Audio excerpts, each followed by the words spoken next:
ముందే అపాయింట్మెంట్ తీసుకున్నాం కాబట్టి వెళ్ళగానే చూశారు. నువ్వు అశ్రద్ధ చేయకుండా మందులు రెగ్యులర్గా వాడమ్మా. నువ్వింత శ్రమపడి డాక్టర్ దగ్గరికి తీసుకెళ్ళాక మందులు వేసుకోకుండా నేనెందుకు అశ్రద్ధ చేస్తానే? ఈ ఒక్కరోజు చూద్దాం ఆగు అన్నావు, అలాగే మందులు కూడా వేసుకుందాంలే అనుకుంటాం కదా. ఆ మాట వెళ్ళక ముందు అన్నాను. వెళ్ళొచ్చాక వేసుకోకుండా ఎలా ఉంటానే?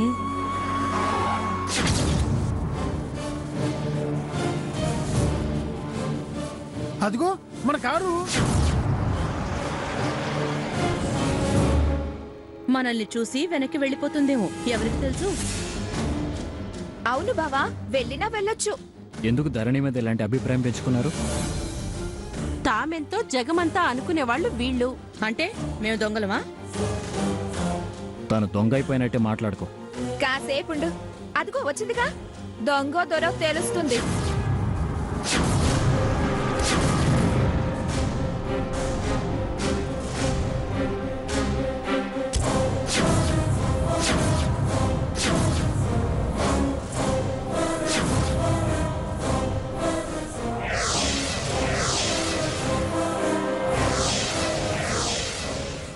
అమ్మగారి మోహన్ చూడు ఎలా అయ్యిందో.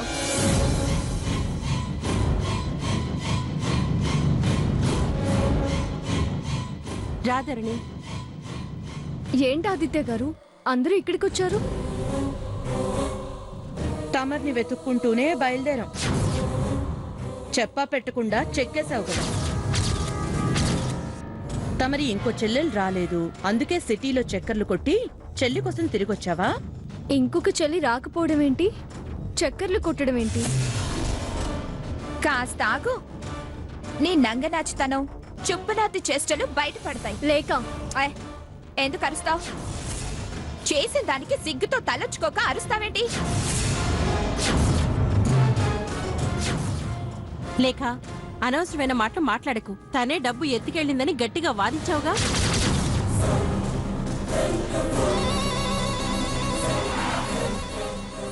ముందు వెతుకు, అంతేకాని నిందలు వేయకు. పారిపోయింది, జంపైంది, చెక్కేసింది అన్నావుగా. నిజంగా ఆ పని చేసుంటే ఇలా వెనక్కి తిరిగి వస్తుందా? ఏంటి ఆదిత్య గారు ఇదంతా? నీ గురించి ఏవేవో ఆగారులే, నువ్వు ఆగు, ఇప్పుడు తేలిపోతుందిగా.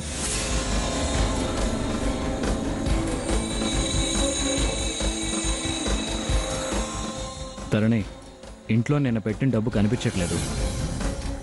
నీ మీద నందేసింది ఈ లేఖ. ఇంకా ఏదేదో అంది. కాసేపు ఓపిక పట్టు. నా నమ్మకం నిజమో వాళ్ళ నిందలు నిజమో తెలుస్తుంది.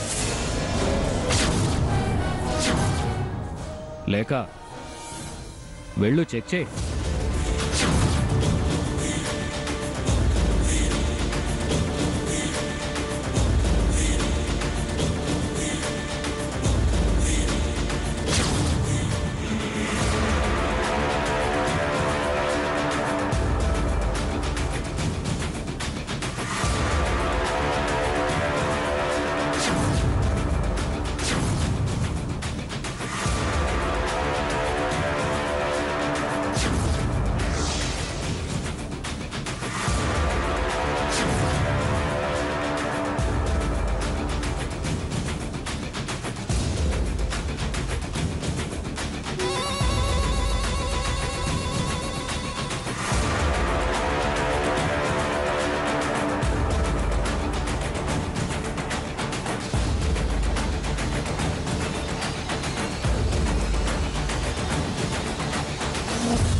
ఏం లేక బయట పడతాయి అన్నావుగా, ఆ మాట నిజం చేయి, ప్రూవ్ చేయి.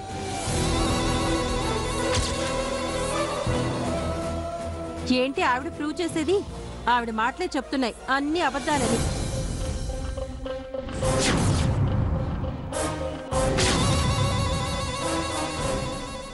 అబద్ధాలేం కాదు, ఇదే డబ్బు ఎక్కడో దాసేసి వచ్చింది.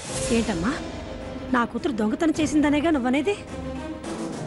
అది డబ్బు తీసింది ఎక్కడో దాచొచ్చిందనేగా నీ ఉద్దేశం? నాకు ఒంట్లో బాగులేకపోతే ఆసుపత్రికి తీసుకెళ్లి చూపించి తీసుకొస్తోంది. కాసేపు కనిపించకపోయేసరికి ఇంత నిందలేస్తారా?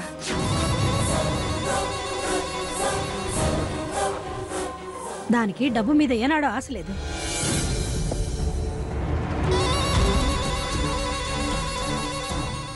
ఆదిత్య గారి మంచితనం, వారి పట్ల కృతజ్ఞత తప్ప మరొకటి లేదు. అలాంటి దాన్ని దొంగ అనడానికి నీకు మనసు ఎలా వచ్చింది?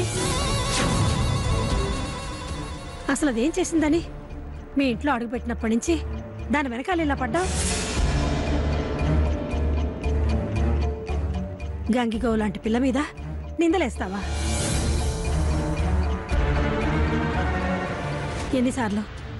ఎన్నిసార్లు దాని మీద దొంగతనాలు వేస్తారు?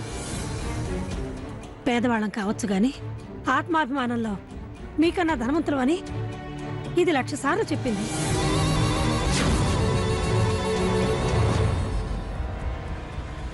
రెచ్చగొడుతున్నారు. అది గనక మౌనం విడితే మీ బతుకు బజారు పాలవుతుంది.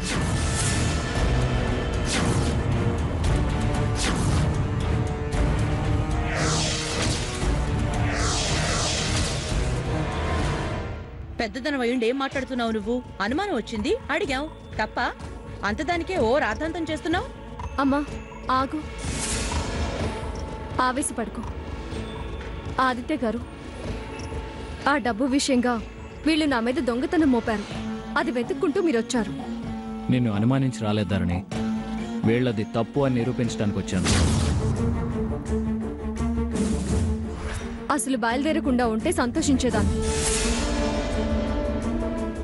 మీకు అన్ని వివరాలు మీ ఇంటికొచ్చి తెలియజేస్తాను.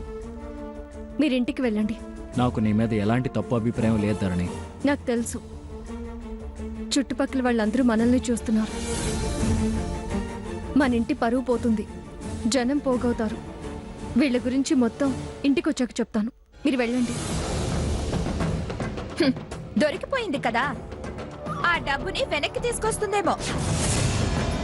లేక అన్నది చాలు, నోరు మూసుకుంటే మంచిది. ధరణి ఇంటికొచ్చాక గానీ నీ సంగతి తేల్చదు. ఏంటి ఆవిడ తేల్చేది?